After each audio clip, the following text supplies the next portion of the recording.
हैं आप लोग। आज हम आपके साथ एक नया चैप्टर लेके आ रहे हैं जिसका नाम है बेसिस ऑफ अकाउंटिंग। बेटा बेसिस ऑफ अकाउंटिंग जो ये चैप्टर है, चैप्टर नंबर 4 आपकी बुक्स का, इसकी वेटेज 4 मार्क्स तक की है। 1 मार्क्स का एक आधा एमसीक्यू रहता है और कभी डिफरेंसेस लिखने के लिए आता है, तो 1 to 4 मार्क्स के बीच में इसमें रहता ही रहता है, आता ही आता है। और ये वैसे भी आपकी अकाउंटिंग प्रोस्पेक्टिव से भी देखें तो ये चैप्टर बहुत ज्यादा इंपॉर्टेंट है। इसमें जो कैश बेसिस और एक्रूवल बेसिस को समझाया गया है, वो कैश बेसिस और एक्रूवल बेसिस आपके लिए आगे हर एक चैप्टर में इसका यूज भी होता है, तो ये बहुत ही ज्यादा इंपॉर्टेंट है आपके लिए। तो आप हमारी चैनल को सब्सक्राइब कर लीजिए और वीडियो को लाइक कर लीजिए, ताकि हम आपको और भी जो इससे रिलेटेड चीजें, कनेक्टेड चीजें टाइम टू टाइम प्रोवाइड करते रहे। तो बच्चों आइए अब हम आपको बताते हैं बेसिस ऑफ अकाउंटिंग। भाई बेसिस ऑफ अकाउंटिंग का मतलब अकाउंटिंग के कितने बेसिस ऑफ अकाउंटिंग है। तो बेटा अकाउंटिंग दो तरीके से हो सकती है। अकाउंटिंग कितने तरीके से हो सकती है? दो तरीके से। Number 1 cash basis of accounting and second one is accrual basis of accounting. तो बेटा आपके अकाउंटिंग के दो तरीके, एक तो आपके पास है कैश बेसिस ऑफ अकाउंटिंग और दूसरा है एक्रूवल बेसिस ऑफ अकाउंटिंग। तो अब कैश बेसिस ऑफ अकाउंटिंग का मतलब क्या है और एक्रूवल बेसिस ऑफ अकाउंटिंग का मतलब क्या है, वो हम आपको समझाने जा रहे हैं। तो जैसे कि नाम से ही आप देख सकते हो कैश बेसिस ऑफ अकाउंटिंग, तो जैसे नाम में ही है कैश, तो मतलब जब कैश रिसीव होगा या कैश पेड होगा तब बुक्स में लिखा जाएगा। मतलब जब कैश में ट्रांजेक्शन होंगे तो लिखे जाएंगे, अगर कैश बेसिस ऑफ अकाउंटिंग है तो जैसे कि ट्रांजेक्शन आर रिकॉर्डेड ओनली, देखो यहां पे वर्ड क्या यूज किया है, ओनली। मतलब transaction are recorded only when cash is actually received और पेड। मतलब ट्रांजेक्शन तब ही बुक में रिकॉर्ड किया जाएगा जब वो या तो कैश में रिसीव्ड हो या कैश में पेड हो। अगर कोई ट्रांजेक्शन है जिसकी पेमेंट कैश में नहीं हुई है अभी, या रिसीट वो कैश में रिसीव नहीं हुई है अभी, तो वो कैश बेसिस ऑफ अकाउंटिंग अगर आप फॉलो कर रहे हो तो आपकी बुक्स में रिकॉर्ड नहीं होगी। मतलब अगर आप कैश बेसिस ऑफ अकाउंटिंग से चल रहे हो तो आपकी बुक्स में रिकॉर्ड नहीं होगी। जैसे मैंने आपको एक एग्जांपल बताया, if rent 1 lakh for March paid in April recorded in April. बेटा आपने मार्च महीने का रेंट अप्रैल में पे किया है, आपने मार्च महीने का रेंट अप्रैल में पे किया है, तो ये रिकॉर्ड भी अप्रैल में ही होगा। तो ये रिकॉर्ड भी अप्रैल में ही होगा। व्हाई?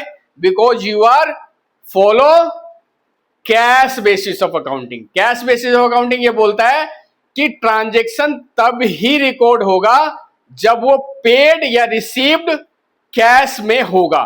तो इसका मतलब जब रेंट मार्च का रेंट है लेकिन पे अप्रैल में हुआ है, तो वो रिकॉर्ड भी अप्रैल में ही होगा।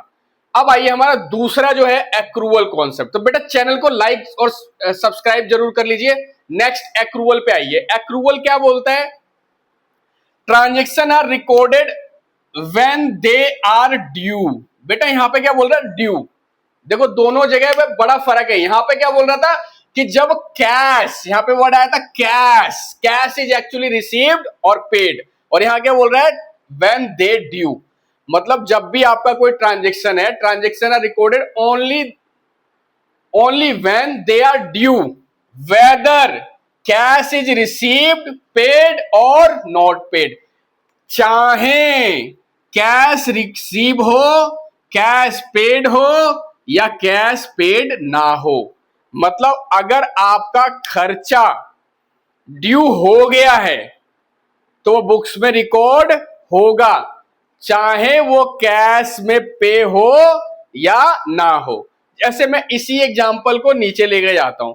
अगर मार्च महीने का रेंट ड्यू हो गया, मतलब आपने मार्च महीने, पूरे मार्च महीने बिल्डिंग में रह लिया आपने, तो इसका मतलब मार्च महीने का रेंट ड्यू हो गया। अब चाहे आप उसको अप्रैल में पे करो, मई में पे करो, जून में पे करो, लेकिन वो रिकॉर्ड बुक्स में मार्च में ही होगा। क्यों? क्योंकि अब आप फॉलो कर रहे हो एक्रूवल बेसिस ऑफ अकाउंटिंग। तो बेटा दोनों में बड़ा सिंपल सा फर्क है। कैश बेसिस ऑफ अकाउंटिंग आपको ये बोलता है कि transaction are recorded only when cash are received, paid. मतलब कैश जब रिसीव्ड और पेड होगा तब ट्रांजेक्शन रिकॉर्ड होगा। और एक्रूअल बेसिस ऑफ अकाउंटिंग क्या बोलता है, transaction are recorded only when they are due, जब वो ड्यू हो जाएगा तो वो रिकॉर्ड होगा, whether cash is received, paid और नॉट पेड। तो बहुत ही सिंपल था ये एग्जांपल। अब इसके ऊपर कभी कभी एग्जाम में देखो, एग्जाम में डिफरेंसेस भी पूछ लेता है कि भाई what is the difference between the cash basis of accounting and accrual basis of accounting. तो बेटा अब तो आपके लिए बहुत ही आसान हो गया। अब रिकॉर्डिंग की बात करें, सबसे पहले हमने बेस ले लिया रिकॉर्डिंग का। तो रिकॉर्डिंग की बात करें तो आपको पता है कि जब आप कैश बेसिस फॉलो कर रहे हो, इधर लिख लिया कैश बेसिस ऑफ अकाउंटिंग और इधर एक्रूअल।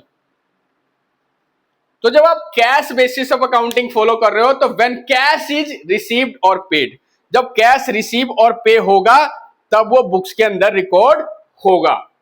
और when income expense is due, और एक्रूअल है तो जब इनकम और एक्सपेंस ड्यू हो जाएगा, जब इनकम और एक्सपेंस ड्यू हो जाएगा तो वो बुक्स में रिकॉर्ड होगा। क्रेडिट ट्रांजेक्शन, क्रेडिट ट्रांजेक्शन का मतलब उधार के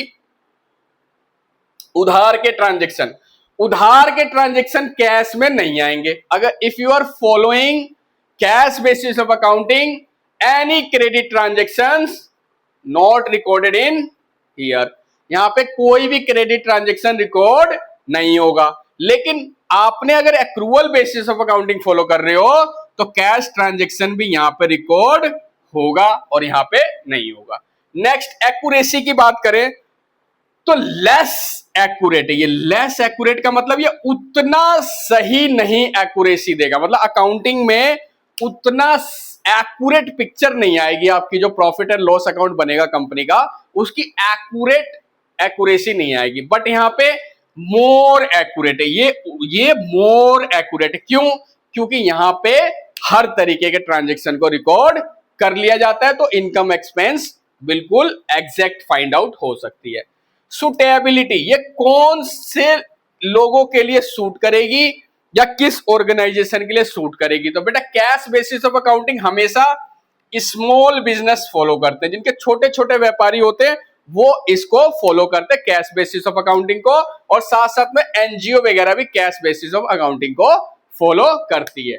अगर बात करें हम एक्रूअल बेसिस की, तो एक्रूअल बेसिस में क्या होता है, ये कौन फॉलो करता है, कंपनीज और लार्ज बिजनेस। जो कंपनी, जितनी भी कंपनीज है वो सारे के सारे accrual basis of accounting follow करती है, और जितने भी लार्ज बिजनेस है वो भी आपके एक्रूअल बेसिस ऑफ अकाउंटिंग को फॉलो करते हैं। अब अगर बात करें प्रीपेड और आउटस्टैंडिंग एक्सपेंस, बेटा हमने आपको लास्ट वीडियो में, आपको लास्ट क्या फर्स्ट वीडियो में ही हमने आपको प्रीपेड और आउटस्टैंडिंग एक्सपेंसेस समझा दिए थे। अब आप यहां पे उसका रोल समझिए क्या है। Prepaid and outstanding expenses are recorded in prepaid and outstanding expenses are recorded in the profit and loss account।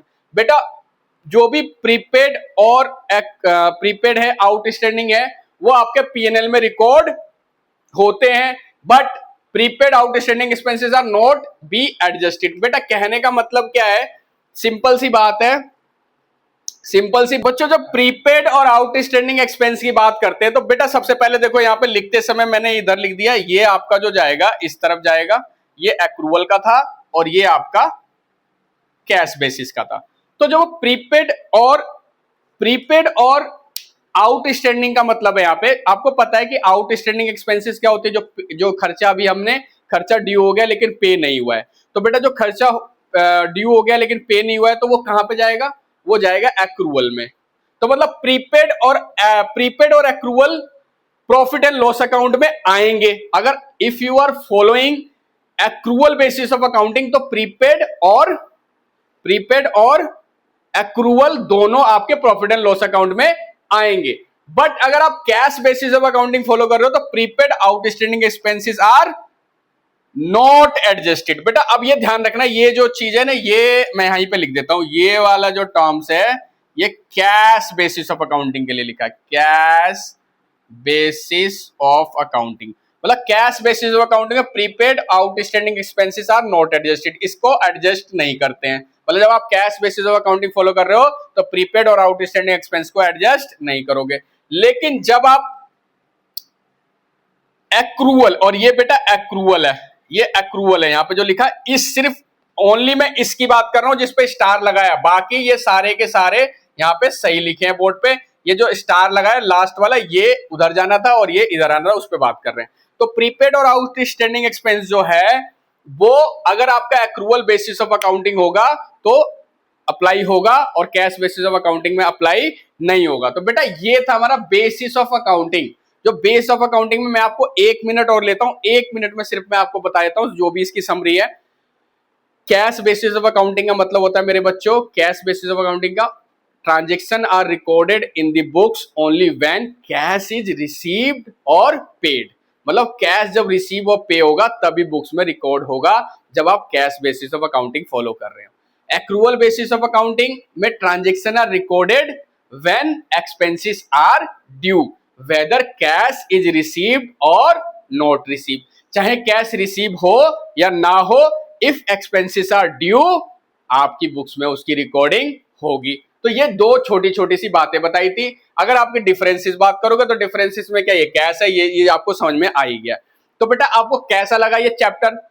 बहुत ही आसान चैप्टर है और स्कोरिंग है, मान लो 2-3 मार्क्स का भी आता है तो बहुत ही सिंपल है। और एक्रूअल और कैश जो टर्म्स है अकाउंटिंग का, ये हमारे कई जगह पे आते हैं। तो बच्चों आप हमारे चैनल को सब्सक्राइब कर दो और वीडियो को लाइक कर दो, क्योंकि हम इतनी मेहनत करते हैं। देखो आपका तो कुछ भी नहीं जाता, आपने तो सिर्फ हाथ से बटन दबाना है, ये हो गया सब्सक्राइब, और एक क्लिक करना है, ये हो गया लाइक। और ज्यादा से ज्यादा लोगों को शेयर कर दो अपने दोस्तों को, ताकि सो दैट इंगेजमेंट थोड़ी बढ़े। जब इंगेजमेंट थोड़ी बढ़ेगी तो हम और ज्यादा, जितनी ज्यादा व्यू आता है ना, जैसे बच्चों व्यू देख, जैसे बच्चों को क्या लगता है कि व्यू जैसी हमें ज्यादा से ज्यादा व्यू मिलेगा तो हम उसी अकॉर्डिंगली अपने को प्रिपेयर करते हैं कि भाई अब ज्यादा इंगेजमेंट होगी, ज्यादा से ज्यादा बच्चे हमारे तरफ आ रहे हैं पढ़ने के लिए, तो हम और ज्यादा, मतलब कि भाई अगर 2 वीडियो हम एक दिन में शूट करते हैं तो हम 3, 4, 5 भी आपके लिए टाइम से प्रोवाइड करें, ताकि आपके पास सिलेबस एग्जाम होने से पहले हम कंप्लीट कर सके। तो इसमें आप लोगों का सहयोग भी चाहिए। जब तक आपका सहयोग नहीं मिलेगा हम कुछ भी नहीं कर सकते। हम कुछ भी नहीं है आपके बिना, आपके सहयोग के बिना हम कुछ भी नहीं। जब आपका सपोर्ट होगा तभी हम कुछ आपके लिए कर पाएंगे। देखो क्या है कि जब आप सपोर्ट करोगे, आप कैसे सपोर्ट कर सकते हो? आप सपोर्ट कर सकते हो हमारे चैनल को सब्सक्राइब करके, वीडियो को लाइक करके, शेयर करके, तभी हम आपको उसी तरीके से और आगे लेके जाएंगे। तो जय हिंद, जय भारत, जय दिल्ली।